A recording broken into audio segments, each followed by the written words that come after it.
That is the sound of the Far Eastern Curlew breeding in the Northern Hemisphere.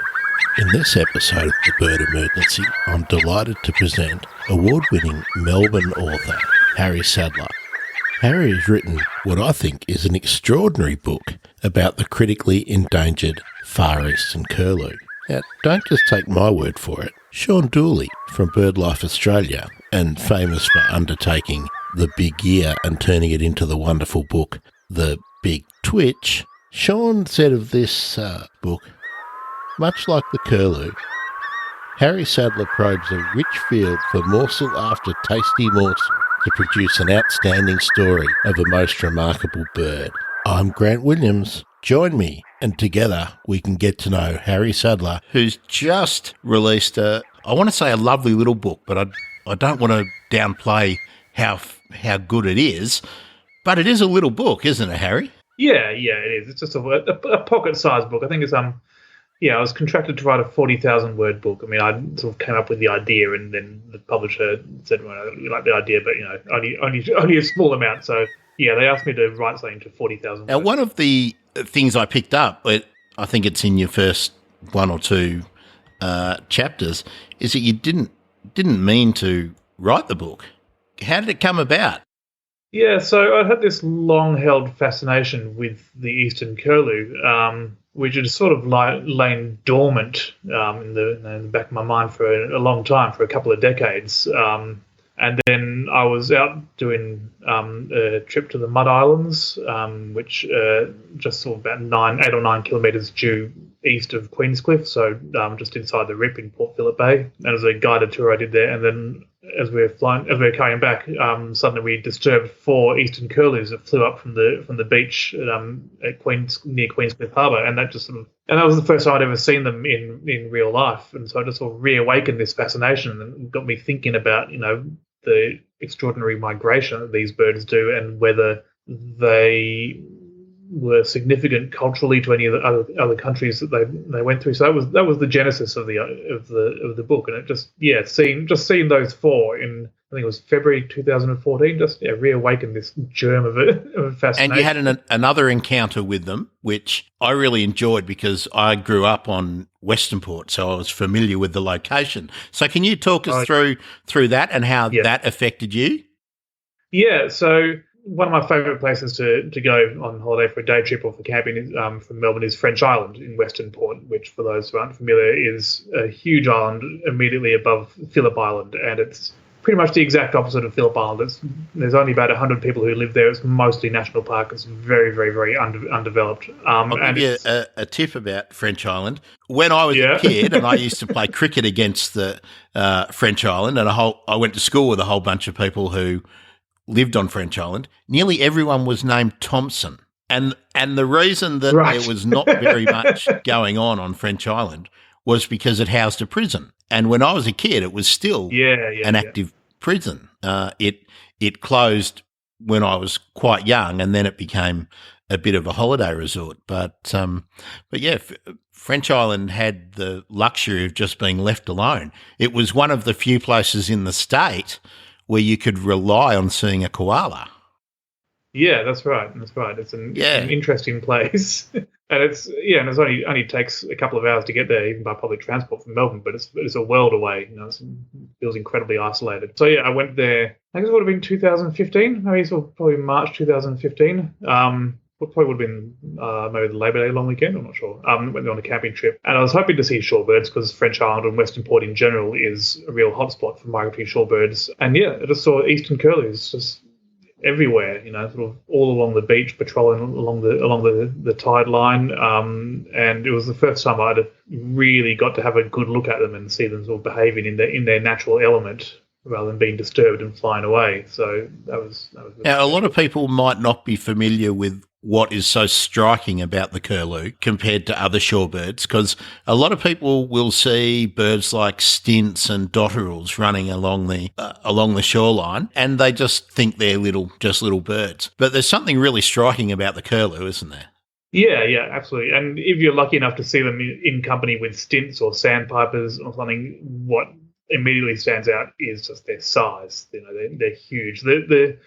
The comparison I always make is I always say they're sort of the giraffes of the shorebird world because they just tower above everything else. But also, just as a giraffe has this probably long neck, this sort of preposterously long neck, the Eastern Curlew has an extraordinarily long bill, particularly the females. It's very long, slender, and down curved. And when you see them in profile, it looks impractical. You think like this is just ridiculous advantage, particularly on the females, the female adult Eastern Curlews, which we tend to get along the coast of Victoria. They have particularly long bills, and yeah, I was going to say, and it's just really, really striking when you see them because you might think you've seen a bird with a long bill like an ibis, which has a very similar shaped bill, but compared to an Eastern Curlew, proportionally, I think the statistic is for an adult female Eastern Curlew, the bill is 5 times the length of the bird's head. So, just try to imagine a person with a nose 5 times the length of their head, and you might start to get a bit of an idea of what this thing looks like. People are picturing relatives all over the world, mate. Now, the thing that's a bit of a mystery with the Eastern Curlew is how it was discovered, shall we say, for Western civilization, and how it was named. Now, it was a bit of a comedy of errors. Can you walk through that? Yeah, definitely. So its scientific name is Numenius madagascariensis. So Numenius is the genus into which all curlews fit. So there are 8 species, or there were 8 species. 2 of them are now extinct, and it's one of the quite old genus names. It's been around since the 18th century, so since the early days of binomial classification and taxonomy. The specific name, Madagascariensis, is where problems come in. So Numenius means new moon in Greek, and it kind of makes sense. They've got this sort of crescent-shaped bill. It looks a bit like a new moon. That's understandable. Madagascariensis, the Eastern Curlew doesn't go within about 6,000 or 7,000 kilometres of Madagascar. And the generally accepted explanation now for how it got this scientific name is that 18th century taxonomists from Europe exploring Asia and Australasia for the first time, or discovering to their mind new places, probably weren't too concerned about misnaming places and getting names mixed up and stuff. So the generally accepted understanding of why this bird got named for Madagascar is that somebody collected a specimen, took it back to Europe, asked where it was collected, and they said, Madagascar, when it had been collected in Makassar in Indonesia, which is well within the Eastern Curlews range. So that's probably what happened. Is sort of, to a lot of these 18th century European taxonomists, they're very Euro-centered, and anything east of Europe was just kind of all one homogenous lump. And birds were described in that age from specimens of birds that had been shot or trapped, but they were skinned, so they were not the complete bird. Often the skeleton had been removed. It was just a skin. So so when somebody was doing the description and then doing the artwork to publish the description, as was the fashion in those days, they often got it terribly wrong. Now, John Gould's Birds of Australia, which is like the classic early work on Australian birds, has the Eastern Curlew, the Far Eastern Curlew, in a very interesting pose. Yeah, that's right. It's sort of reclining. It's kind of lying down, as you might see perhaps if it was on its nest incubating eggs. John Gould never saw an Eastern Curlew on its nest. He didn't actually realise that they migrated. He collected his specimen in Tasmania, and he speculated that they perhaps migrated to the mountains of Tasmania to breed. So, yeah, his bird is reclining, and it looks, because John Gould and the artists who worked for him were very skilled, so it looks very lifelike until you compare it with an Eastern Curlew you might see in real life, and they don't ever rest. Shorebirds in general don't ever rest. They're either very sort of anxious and fidgety and standing up at their high tide roosts, or they're out frantically feeding. So anytime you see an Eastern Curlew in Australia, it's going to be on its feet, and it's going to be walking around. It's going to be very active. It's not going to be lying down. So that sort of gives the game away that this bird was illustrated from a dead specimen, from a shot specimen. As you mentioned, shorebirds in general are always very busy birds. Now, before we talk about the incredible amount of energy that the Eastern Curlew requires just to undertake its normal function each year, where are they distributed? What is their natural distribution nowadays? Well, nowadays it's quite constricted just because there are so many less Eastern Curlews than there used to be. In an ideal world where we had a healthy population of Eastern Curlews, they would be, when they're in Australia, they'd be scattered at various points all around the coast. So up in Darwin and Darwin Harbour is a real hotspot for them. Moreton Bay and Toondah Harbour in southern Queensland is another spot. The Shoalhaven Estuary, the Hunter Estuary down in New South Wales, down into Victoria. You get them a lot at Corner Inlet and in Western Port, as previously said. And yeah, so they'll sort of scatter all around the coast, but within very specific parts of the coast. So different shorebirds, and there are about 100 species of migratory shorebird worldwide, and about 33 or 34, so pretty much exactly a third of those are found in Australia the 6 months of the year. The reason there are so many different species is because each one has evolved to feed in a slightly different niche along the coast. So Eastern Curlews feed mainly on crabs and shrimps and things that are down burrows, so they need mud that's firm enough for an animal to build a burrow in. So wherever there's a spot that has the right consistency of mud and the right prey, that'll be a good spot for Eastern Curlews. Now, you mentioned Toondah Harbour. There's an imminent threat there, isn't there, to the curlew habitat? Yeah, that's right. So it's under threat from a proposed development to turn it into a marina and a high-rise development at the moment. And ideally, that should be chucked out instantly, because not only was the Eastern Curlew listed by the federal Australian government as critically endangered in 2015, Toondah Harbour is also listed under the Ramsar Treaty, from the 1970s, to which Australia was a signatory, as a wetland of international significance, because it's a crucial site for Eastern Curlews and other shorebirds. So you would hope that those two measures of nominal protection would be enough to get the development at Toondah Harbour chucked out instantly, and because of that federal listing, the development has to be approved by the federal minister for the environment. Unfortunately, there's still a strong chance of that development going ahead and destroying the mudflat ecosystem. It hasn't been chucked out. In the churn in the government, where we have had all the ministers and the Prime Minister playing musical chairs, who's the new Environment Minister?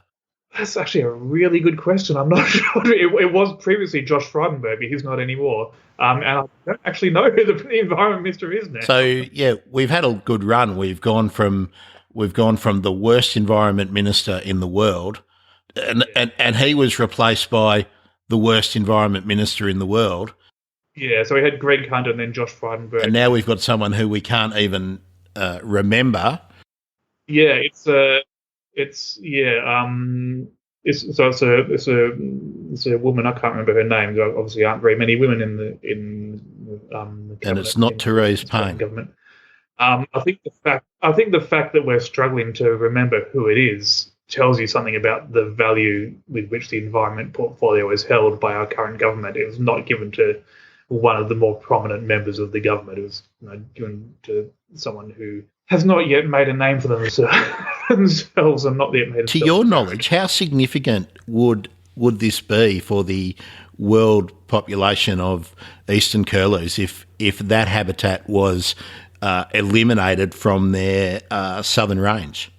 Every bit of habitat that we still have for Eastern Curlews is essential. The population of Eastern Curlews has dropped 81.7% in the last 30 years, and that's pretty much entirely due to habitat loss, mostly in the Yellow Sea between China and Korea, but also in Australia. And Australia is the country where Eastern Curlews and other migratory shorebirds spend more time in their lives than in any other single country. So even though they don't breed in Australia, even though they breed up in Russia, they're only up there for 6 weeks of the year. They're in Australia for 6 months of the year, and then the rest of the time they're migrating through various countries. And what they're doing here is a pretty simple necessity for them. All they're doing is eating to fuel up, aren't they?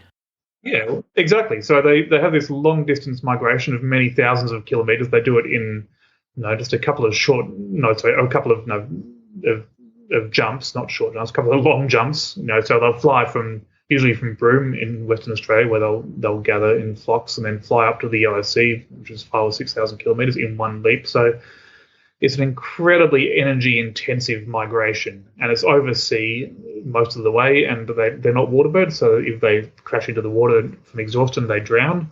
it's very important for them to feed and get enough fat reserves, which is the fuel for their migration. So, yeah, when they're in Australia, they're pretty much feeding constantly. They're feeding, first of all, when they arrive to replenish themselves because they've exhausted all their energy reserves migrating down to Australia, and then they're feeding to put on weight for the northward migration. Yeah, if they don't have habitat here to feed on, then that has terrible knock-on effects for the success or failure of the northward migration towards the breeding grounds the next year. Or they may even sometimes delay migration for a year if they haven't got enough food to migrate. And that, of course, if the breeding adults are not migrating in any given year because they haven't been able to get enough food, then that, of course, means a generation of eastern curlews and other shorebirds that are not being hatched and raised in the Arctic. And for a species which has a rapidly dropping population, which is currently, at the last estimate, at around 38,000, we need every baby curlew we can get. Before we talk about the journey you undertook to research the book, can you just outline what the breeding conditions for the curlew are, what they require to be successful? Yeah, so they breed up in the Arctic and in the subarctic regions in Siberia, which might seem counterintuitive because we associate those parts of the world as being very cold and dark and icy and snowy, which they are for a lot of the year. But the Arctic summer and the subarctic summer in June and July is brief but incredibly productive. So the sun is up 24 hours a day. It never gets dark, which means that the plants there are shooting out new growth, new leaves and fruits constantly. The snow and the ice melts and forms enormous meltwater swamps. That becomes fantastic breeding habitat for millions and millions and millions and millions of insects, particularly mosquitoes, and that then, of course, becomes a fantastic food resource for animals such as birds like the Eastern Curlew. So it's the Siberia, the Arctic and subarctic parts of Russia and other countries for a very brief part of the year, in the middle of the year, are fantastic places to breed if you're a bird, and that's why they breed there. They're a fantastic place to visit if you're a birder.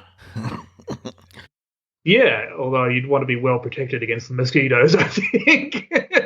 Well, Harry, when you decided that you were going to write a book about the curlew and the journey that it undertakes, which is Herculean, really, when you think of how far they do travel. How did you go about planning and financing such a trip? And then tell us about where you went. Yeah, so the first thing I did in the course of researching the book really was I contacted a guy in the Department of the Environment called Dr. Mark Carey, who at the time, I'm not sure if he still is, but at the time he was the head of the Eastern Curlew Task Force. So this was when the Eastern Curlew had just been declared critically endangered. He very generously forwarded me a report which detailed from satellite tracking data all the most important points at all parts of the Eastern Curlew's migration. I used that to decide where I'd go. So I already knew that I was going to go to the Yellow Sea, which is the sea between China and the Korean Peninsula, because that is where most of the habitat loss and most of the focus of the conservation efforts of the Eastern Curlew has been concentrated in recent years. Something like 80% of the intertidal mudflats in the Yellow Sea have been destroyed, have been reclaimed is the term. So I thought to write about the problems the Eastern Curlew is facing, I thought it was very important to go to the Yellow Sea in particular. So I used this satellite tracking data in this report to decide where to go, and then I planned the trip, and then I crowdfunded, and that was very successful. I raised a few $1,000s to pay for flights and accommodation, and I took all the annual leave that I could from work, because I have a day job, because there's no money in writing, unfortunately, which was 3 weeks, and I spent 3 weeks traveling through regional northeast China and all over the west coast of South Korea. Was it on this trip as well, or just on a previous trip that you had been up in the Arctic? Yeah, so that was just a previous trip, and that was just when I was on holiday, and it was not the part of the Arctic where Eastern Curlews breed. It was the Arctic, Finland and Sweden, but you do get a lot of other shorebirds breeding up there. I was there in autumn.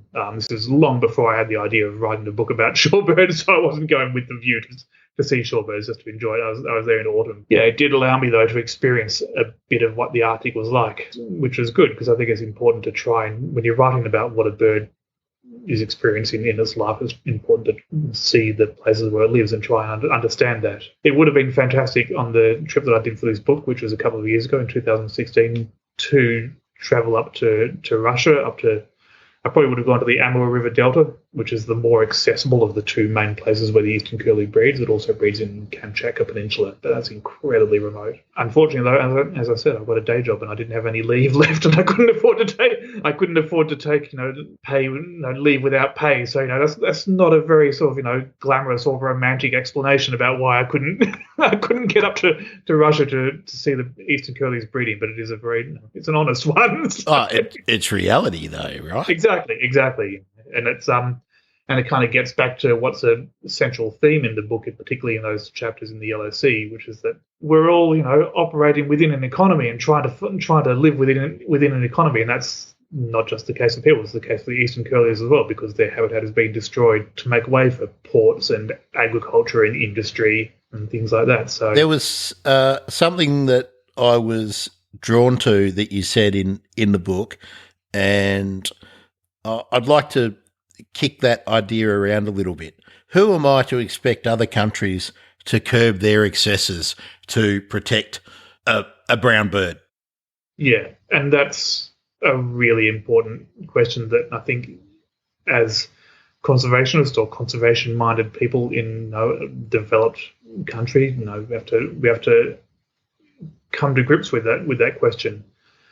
And again, this is referring to the Yellow Sea between China and Korea, which is the habitat loss there has been a major reason why the Eastern Curlew is now endangered. But of course, none of us are isolated, in this world, in the early 21st century in particular. So, although a lot of the habitat in the Yellow Sea has been destroyed, a lot of that is to manufacture and ship out the products that we in countries like Australia buy. So, the fridges that we buy from South Korea, or the anything that we buy from China, and a lot of it gets shipped out through the Yellow Sea and made in factories on reclaimed mudflats. I think on one of the more controversial reclaimed land parcels in the past 10 years in South Korea was for either Hyundai or Daewoo cars, I think. So yeah. Everything is closely interconnected, and I wonder how the Chinese would behave or would implore people to save the panda if it was a migratory species. Yeah.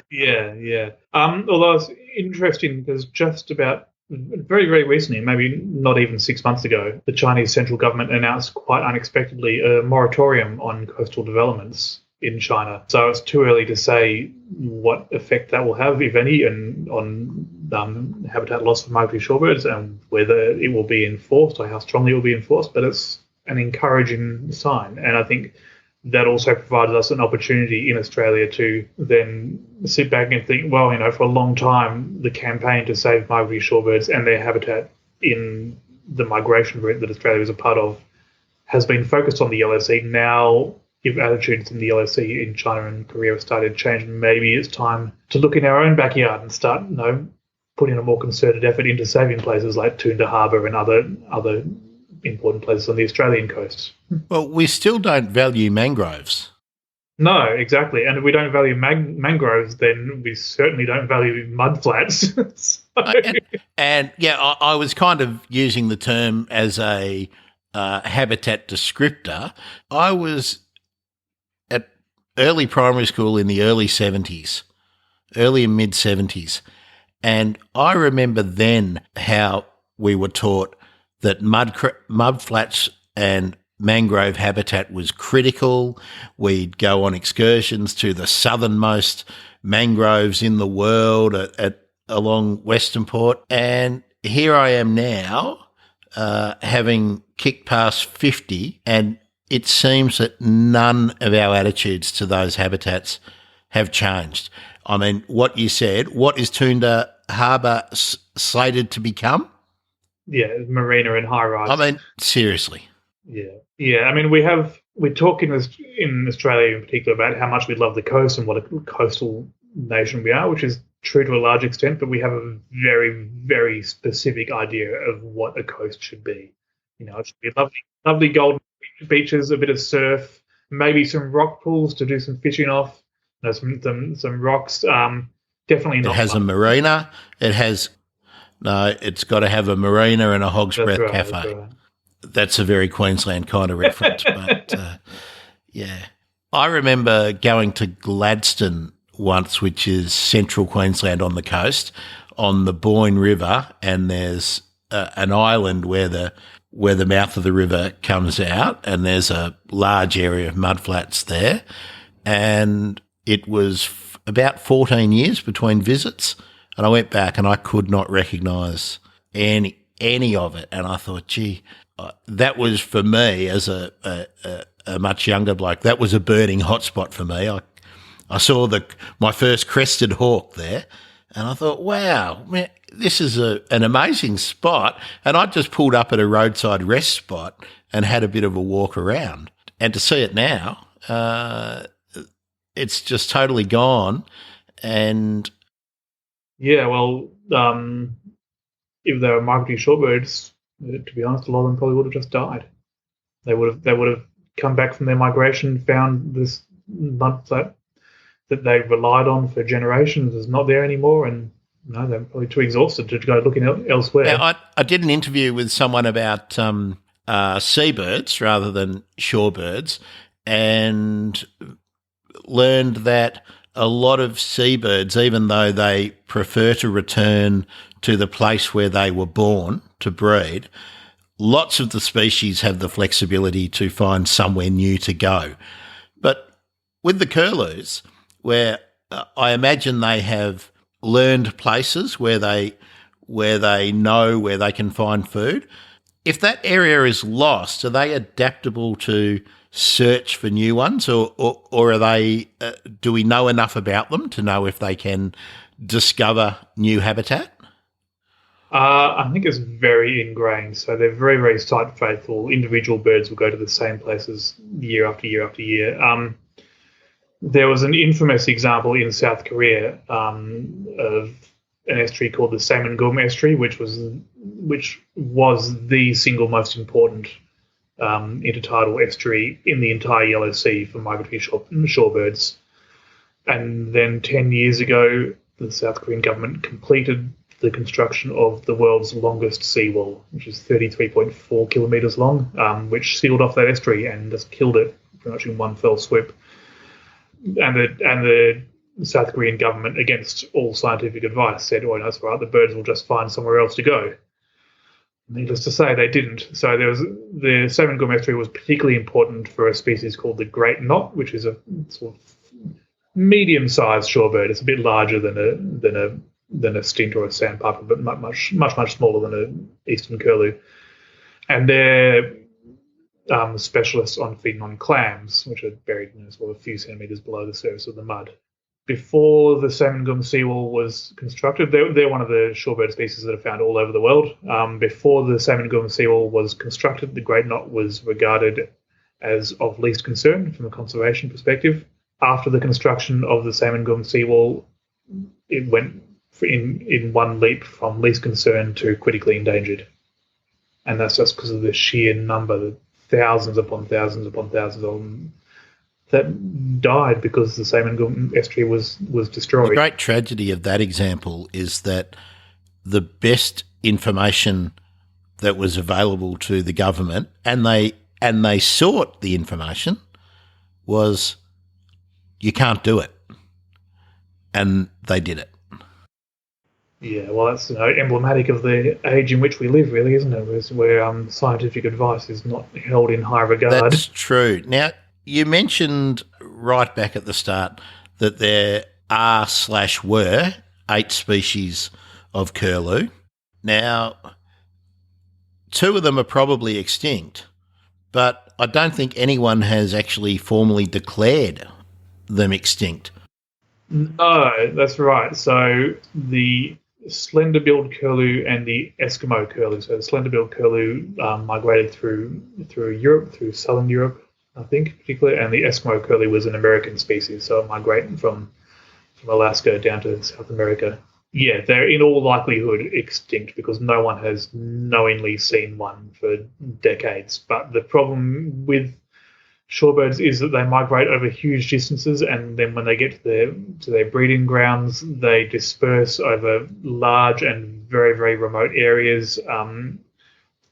They all, they look very, very similar to other species, so it's theoretically possible that an Eskimo curlew, for instance, may be hiding in a flock of long-billed curlews, which are also found in the Americas and which are very, very similar. And if you have a single Eskimo curlew in a flock of a couple of hundred long-billed curlews, you're probably not going to be able to see it. That's the reason why these two species have not been formally declared as extinct, but realistically, if we're being practical, they're almost certainly. Now, the Eskimo curlew story is particularly tragic. It's reminiscent of the passenger pigeon story, and that's because it was one of the most common of the shorebirds in the world. Yeah. And within a period of about 30 years, they were basically gone. Yeah, that's right. So in large part in response to the extinction of the passenger pigeon, which used to fly in flocks of millions through the Americas and then was hunted to extinction, the US passed the Migratory Bird Act, which I think actually is the 100th anniversary this year of the Migratory Bird Act. And that was also partly because they saw that the same thing was happening with the Eskimo curlew.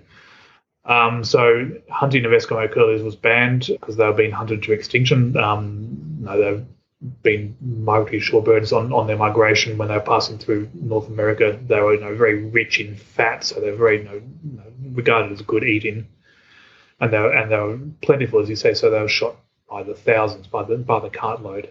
Unfortunately, even after the Migratory Bird Act was passed and hunting of them was banned, it wasn't enough to save them. And with hindsight, it's we can see that in addition to hunting pressure, they're also the same old story. They were losing their habitat. So the Eskimo curlew fed in particular on the prairie grasslands on its migration route. So feed on insects and grasshoppers and things. And grasslands, much like mudflats, we tend to view them as wasteland to be filled in. So most of the prairie in the US was destroyed, which is catastrophic for all sorts of species, and one of them was the Eskimo curlew. So, yeah, the Eskimo curlew was getting pressure from two sides. Do you think there's much likelihood that they're still out there? No, I don't think so. To be honest, I think they're gone. Even if they were still out there, we'd be probably dealing with a population so small that it would not be genetically viable. It's really disappointing because the Migratory Bird Treaty Act that you mentioned, which was brought in basically to try and curb the loss of the Eskimo curlew, is now being weakened by the current American administration. So we just don't seem to be able to learn. No, that's right. And yeah, we repeat the same mistakes and the same stories over and over and over again. And we know exactly what's going to happen, and our scientists advise us exactly what's going to happen. But yeah, as you say, we just keep on doing the same thing over and over again. When I told some of my friends that I was going to start this podcast and that it was about raising awareness of birds that are endangered, and the people who are involved in either directly helping to save them or to promote the awareness of particular birds, and that's where I put yourself. People said to me, "Why? Why is it important?" And when someone in your own family or close friend who knows you very well and knows that you're a bit of a bird nut, for them to not understand that all species are important is really depressing. And I just go back to, I was being taught those messages in primary school 40 years ago, and we just don't seem to have made any ground. No, that's right. And I've had people, since the book came out, and even before when I was working on the book, I've had people ask me, why is it important, or what do we lose if the Eastern Curlew goes extinct, or why do we need to save the Eastern Curlew? And it's really, really hard to think of how you can persuade somebody who is not just innately persuaded already of the fact that every species on Earth just has intrinsic value for no other reason but for the fact that it exists. And there's mysteries in biology that can be valuable to human beings that we can't exploit for good once those species are gone. Yeah. And people always talk about all the things that might be, all the medicines that might be lying undiscovered in the Amazon rainforest, and we're logging it. But I think, to be honest, I think we really need to get away from this idea that nature is of worth primarily because it's of material benefit or potentially of material benefit to people. I think if we do that, then we're still arguing from within a sort of a materialistic kind of capitalistic economic system that has, since the Industrial Revolution, despite all the advantages and benefits it's brought us in terms of improved quality of life, has also been absolutely disastrous for much of the natural world. And I mean, it's a really hard thing to think about, but I think we need to sort of fundamentally rethink how we value the world that we live in, and what kind of values we see in it, if we're to have any hope of saving it. I'm increasingly pessimistic because I made a decision about 6 years ago to get rid of my car. And at that stage, I was living in country Victoria, but there was a good train line to Melbourne. And I just spent a couple of weeks working out where I usually go and what I usually do. And there was nothing that required me to have a car. And if I needed one, you can temporarily hire one, and it works out economically on a personal situation to be more beneficial not to have one. But I don't think I've ever had a conversation with a friend or someone in my extended family or extended friend group who has said, oh yeah, that's it. That makes sense. Everyone thinks I'm a total nut. And I think when that's the attitude, that there is no way any of us can give something up for the benefit of the greater good, I don't know how we're just going to achieve it. I hope I'm wrong.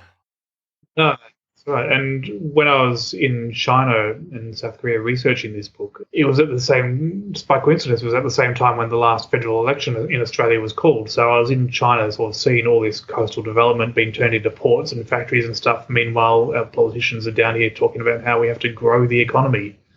And we tend to think of the economy as some sort of amorphous thing that's on sort of some ethereal plane. But it's an economy is ports and roads and bridges. It takes up space. It displaces the environment. But and it was a real eye opener being in China and seeing all that happening, and then coming back to Australia and just going into somewhere like Big W or a supermarket or something and just seeing aisle upon aisle upon aisle upon aisle of all this stuff that no one actually needs, and most of us going to get shut It's down. depressing, but that's a whole political economic point. We can't really go much further on here. But what I did want to talk to you about with your experience in China was bird watchers and bird photographers have a very different way of going about things in China, don't they?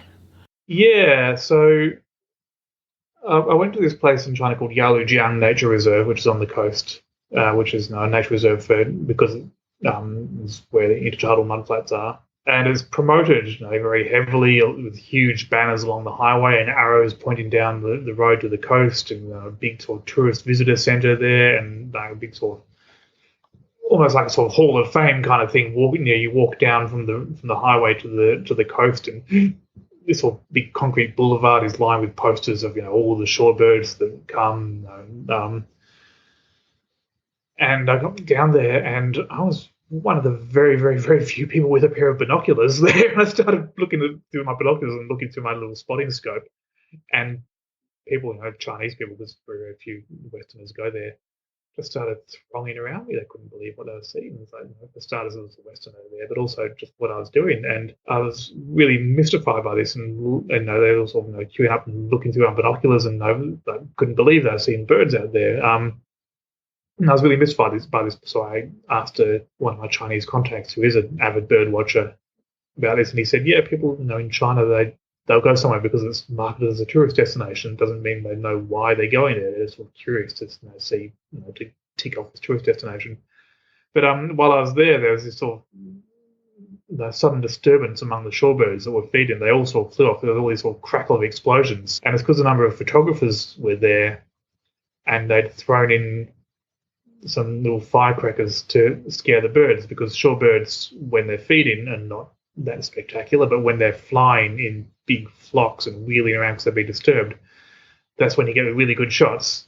Obviously, that's very, very bad for the shorebirds, particularly if they need to put on fat reserves for their migration. To be disturbance while they're feeding is one of the worst things you can do to a feeding shorebird. So that was really startling. But we have bird watchers and bird photographers here in Australia as well, who don't necessarily have the best interests of the bird in mind. They'll sort of wade right into swamps looking to get the best shot, or they'll sort of startle the bird so it raises its crest or its wings, so they get a good shot. So I don't want to point the finger too much, particularly based on just a week of experience in China. But yeah, it was quite. Have you seen anything like that before here though? Like some. Oh, not the fireworks, no. But you sort of hear about people, like getting right up to nests and poking their cameras into nests while the parent bird, squawks and stuff a meter away and stuff. So yeah, it's like any field of any sort of hobby or passion. There's going to be a mixed bunch of people working within it. Are you a photographer, a bird photographer? No, I'm not. I strictly look through the binoculars and try and keep memories. So there's a whole other category of expenditure that I'm not quite prepared to go into. Expenditure of money and of time, and sanity potentially. Yeah, I'm the same. I don't think I have the patience. Once upon a time, I set myself up with a whole lot of camera gear, but I get more pleasure sitting quietly and watching than trying to capture something. I think that's. I think bird watching can be frustrating enough without adding the extra element of trying to get the perfect photo in there as well. Now that's a perfect segue into letting you talk about your book about bird watching. the bird watching then. Yeah, so I used to be a fiction writer. I started off as a writer of fiction, and then I sort of started writing. And I've always been interested in animals, so then I started writing non-fiction on a blog called Noticing Animals, which I started in 2011 and went through till probably about 2015. And that was just sort of personal reflections on seeing animals, particularly around Melbourne and sort of urban wildlife, and it sort of gradually grew in complexity. And then in 2014, the Melbourne Writers Festival had a competition called the Blog to Book Challenge, which was in conjunction with Blurb Inc., which is a self-publishing company, and the idea was that there would be 3 winners, and they would get the opportunity to turn their blog into a book using Blurb Inc.'s software, which they could then print on demand and sell, and sort of under the parameter of the Melbourne Writers Festival. So I was one of the 3 people who were lucky enough to win that. So I took about 15 or 20 entries from my blog and sort of edited them and updated them where necessary, and turned that into a book, which I called Not Bird Watching, Reflections on Noticing Animals. And the reason I called it that was because I had tried to get one of the pieces published in a newspaper, several years previously, and it was about all sorts of things. It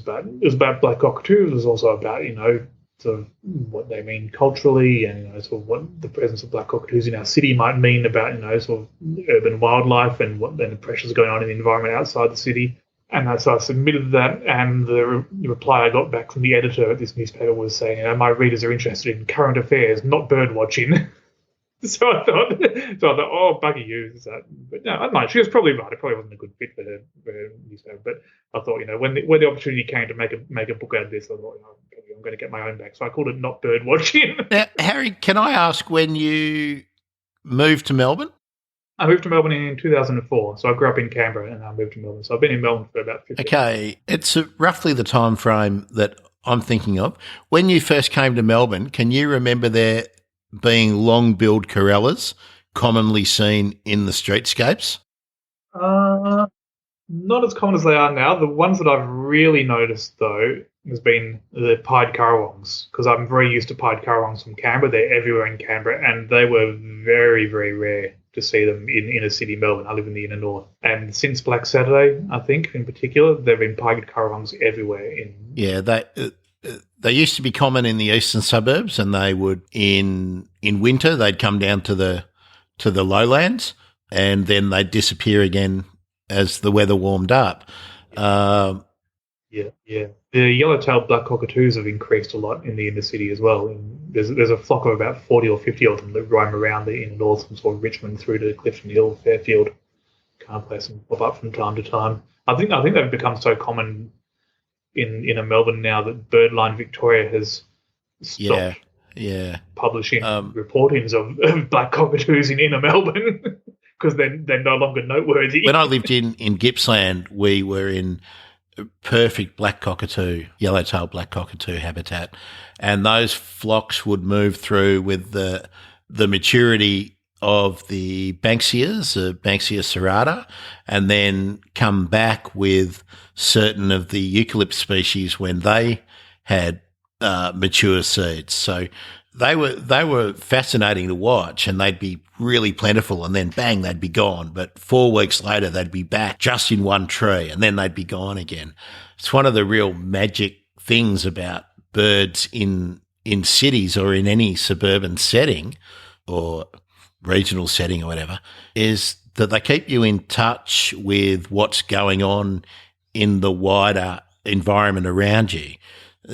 They force you to notice when the honey eaters are migrating and when they're starting to bash each other up for territory for the food trees. You can't ignore what's going on because they're just so brash about their behaviour, and it's one of the and it's possible even to see some migratory shorebirds within Melbourne city birds. I mean, not Eastern Curlews, but redneck stinks, sometimes sharp-tailed sandpipers. If you go down sort of Brighton way along the coast, there, you have a good chance to see them. They even sometimes turn up in St Kilda foreshore. They've been reported in recent years. So Altona. And I think, exactly. And I think and all these kind of sightings, I think they're really useful. I mean, they obviously sort of enliven our day-to-day lives, but they're also they're a really salient reminder that this issue of whether we can live side by side with other species is not intractable. We just need to give them just a bit of room, and a lot of them will take advantage of that. I mean, obviously, some species like Regent honey eaters need very specific circumstances, and they're in a lot more trouble. But a lot of species. Happy to, or not happy to, but they're able to adapt to fit into a niche that they can find within the human world. So we tend to think of these things as either or. We can have civilization or we can have wildlife. But it's possible to make room for both. We've just got to try a bit. Yeah, we can have both, and then anybody can then have the kind of experience you had on your trip to Mud Island, where you see something you haven't seen before, and it truly awakens something within you, and it's a sense of wonder about how does this bird do what it does. Yeah. I mean, it's amazing. Now, before we wrap up, Harry, do you have a favourite bird? Yeah. My favourite bird is a little bit controversial. I mean, I should say the Eastern Curlew, which is obviously has a large affection, large place in my heart. So I spent 3 years writing a book about it. But when push comes to shove, my favourite bird is actually a pied curlew, and I know that a lot of people really dislike them because there are too many of them, and they feed on the nestlings of much cuter birds like superb fairy wrens and stuff. I just absolutely love them. They have when you look at pied curlew in the eye, and the pied curlew will look you in the eye in a way that a lot of birds won't, and you just get the sense that you're looking at an intelligence of some kind. I sort of always likened it to it's the same kind of cunning that a fox has when you gets that sense. But also just their songs are beautiful, and they're very nostalgic for me because I grew up with them everywhere in Canberra, and so when I hear one, it just takes me back to my childhood. I can relate to that. I heard some pied currawongs not long before I pressed the button to speak to you. I live opposite a park, and the currawongs move through here regularly at this time of the year. But you know why? And for listeners who are not Australian, the currawong is closely allied to crows, and it's probably bigger than most crows, and it has a more curved beak, so it's a really wicked looking beak, and the bright yellow eyes. Yeah, it looks. I always think that it's the most dinosaur-like of the common birds in Australia, but I think that's partly because I'm of the age where I sort of I was a kid at the same time as the original Jurassic Park film came out. I went and saw that on my birthday, and they look just like the velociraptor. Oh yes, and that shot of but also the same kind of shaped head. The T-Rex, the velociraptor eye, long skinny body. So they look just like the velociraptors from Jurassic Park for me. I really like the pied currawongs because they are really smart, and you don't really want to ascribe human traits to them, but they're mischievous and sneaky as well. They're funny. Their social group is great to watch, but their song, you're dead right on that. You can't beat the currawong song. No, and they have regional accents as well, which I think is really interesting. The currawongs from Sydney to Canberra to Melbourne, they'll all be singing the same repertoire, but it'll sound slightly different. So in Canberra, they're a bit more sort of glottal, a bit more guttural. In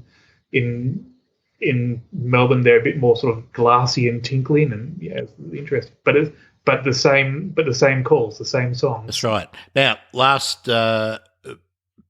two more birding questions.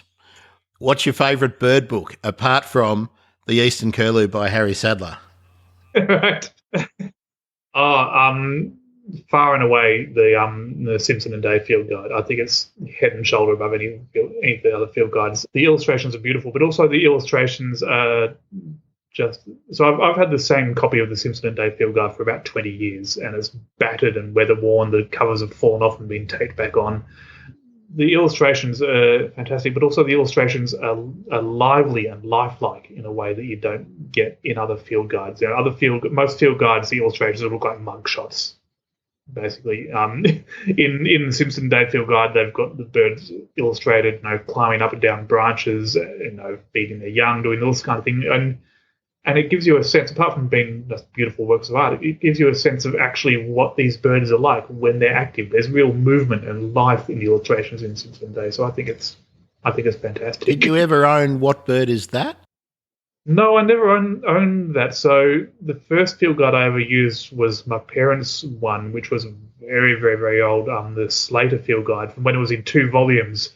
That's what I had. Oh, right.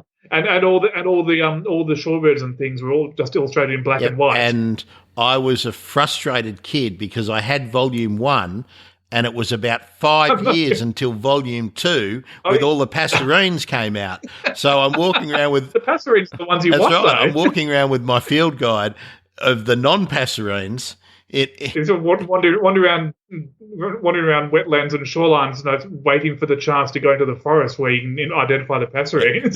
Now this will age you. I had Peter Slater Volume 1. I had Robin Hill's Australian Birds.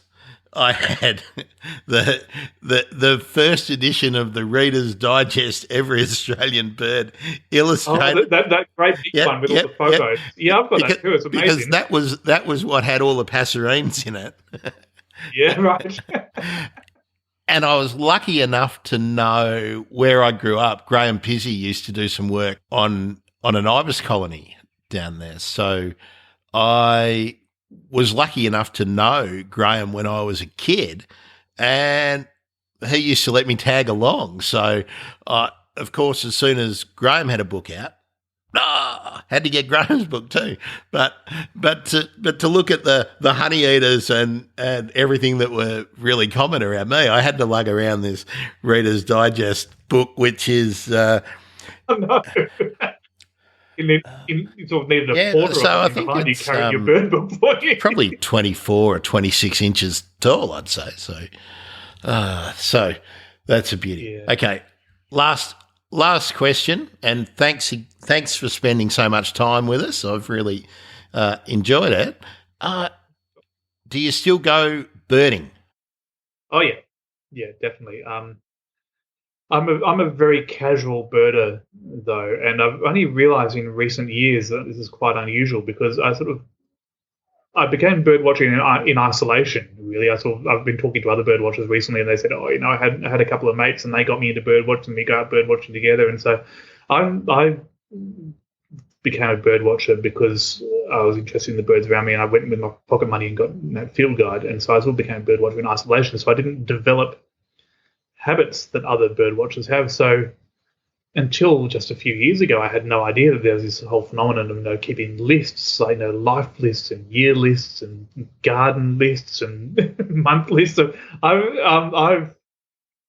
don't keep lists at all. I work with data in my day job. So if I'm in my pastime on the weekend, the last thing I want to do is deal with more data. So I'm a more sort of a sort of serendipitous bird watcher. I go out and sometimes I go out with a hope or an intention of seeing a particular bird, but I also just enjoy going somewhere and just seeing what I see.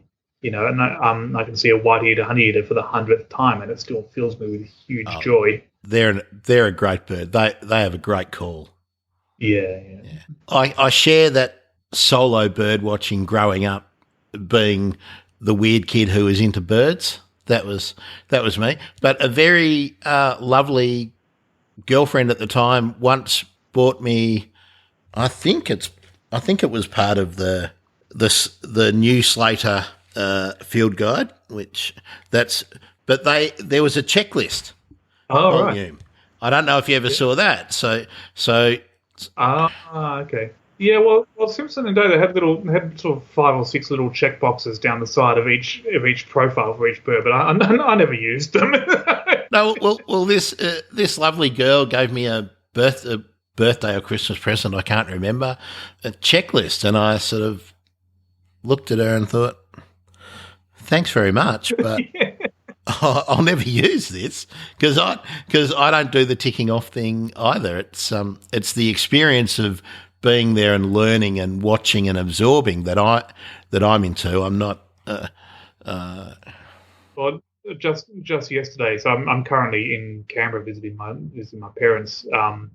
And just yesterday I was walking up Mount Stromlo, which is a couple of blocks from where they live, and of course the wattles are all in bloom at the moment.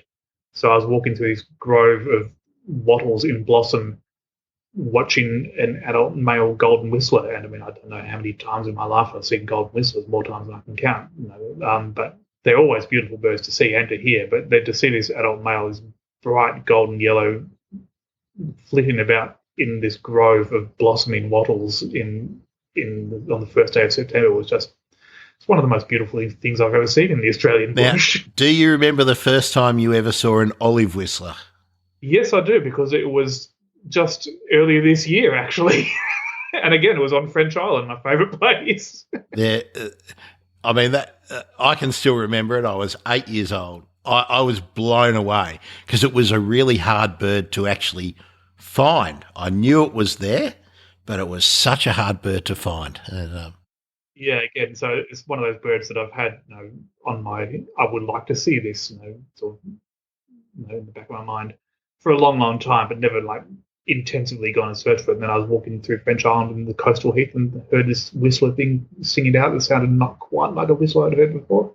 And then I saw it, there it was. And then the next day I also saw a brush bronzewing for the first time. And again, I wanted to see one of those, and that was beautiful. Where I lived in Gippsland, the brush bronzewing was almost the most common bird there, and they were the bullies of the common bronzewing. Oh, really? And until I'd lived down there, I hadn't really had the opportunity to see them up close. But in this township, they were very tame. Yeah, right. Well, this one was tame as well. It's 5 meters away and not flying away, and they're really beautiful birds. Yeah. So the next one I need to see now is a pilot bird. That's another one I wanted to see. I have for decades. kicked that one off. And actually, I saw the pilot bird not too far from where I saw my first olive whistler. Now, have you seen the OBP, the orange-bellied parrot? I have. I've seen it many years ago, about 20 years ago or so, in Tasmania, because the Melaleuca, where they breed in Tasmania, and obviously 20 years ago there were some significantly more than there are now, although they're still critically endangered. Melaleuca, where they breed in Tasmania, is also the starting off point for the South Coast Track, which is a stunning 7-day hike along the far south coast of Tasmania. You get a light aeroplane from Hobart into Melaleuca and then walk out from Melaleuca. So I was doing that with my dad about 15 or 20 years ago. And yeah, walking out from Melaleuca, which takes about an hour or an hour and a half, I think. Small flocks of orange-bellied parrots zipping around.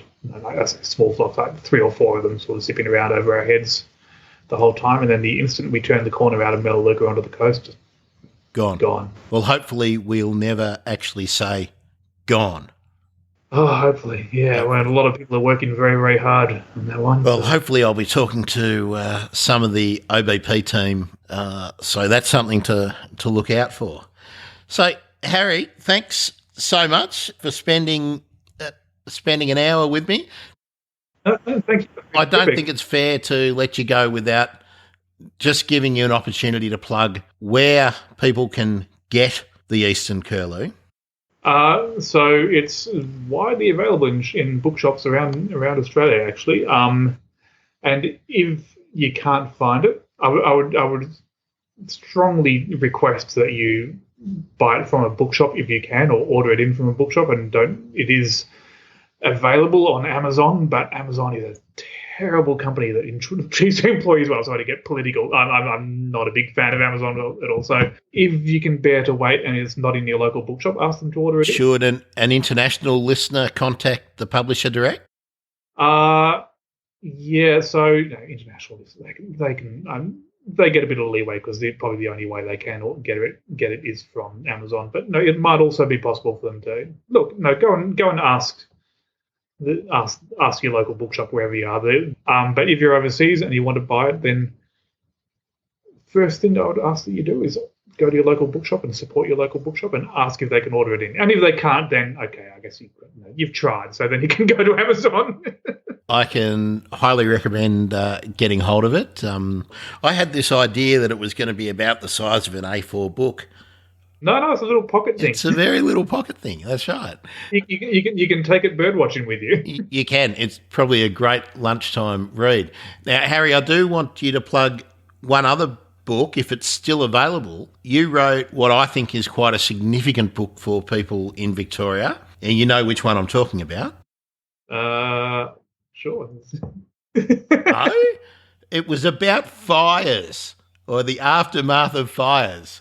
Oh yeah, so back in my former career as a fiction writer, it's not available anymore. I've got several boxes under my bed. If anyone wants to get in contact with me, in my former career as a fiction writer, I wrote a very short novel, only about 140 pages long, called Small Moments, which was about the week immediately after the Canberra bushfires of 2003, which not many people outside Canberra remember anymore, but they were obviously it was a few years before Black Saturday, and they were it was a terrible bushfire. It was actually two fires that converged and came into Canberra and destroyed 500 houses in Canberra and killed 4 people. So yeah, that was a real huge disaster in the history of Canberra. And yeah, my novel Small Moments, which is not available anywhere, except I think they have a copy in the State Library for some reason of Victoria. But yeah, it's about the week after that, and it's sort of about the community response, and it's about how people respond to a disaster that has affected their community but has not materially affected them directly. So it's about people who, like myself, were not affected directly by the bushfires, did not lose property, but are in a community that has been severely affected by this natural disaster. Harry, thanks for being part of the Bird Emergency. Yeah, no worries, and good luck with the podcast. I look forward to listening to it in the future. The Eastern Curlew by Harry Sadler is available at all good bookstores or direct through the publisher, Affirm Press, AFFIRMPRESS.com.au. Follow Harry on Twitter. @MondayStory is Harry's handle, and you can follow me at Bird Emergency on Twitter, or hit me up on the website thebirdemergency.com.au. Next episode, Dr. Ben Sullivan takes us through the development and the use of HookPod, a device saving the lives of countless seabirds and making the fishing industry safer for birds and more sustainable all over the world. I'm Grant Williams. Thanks for being with us.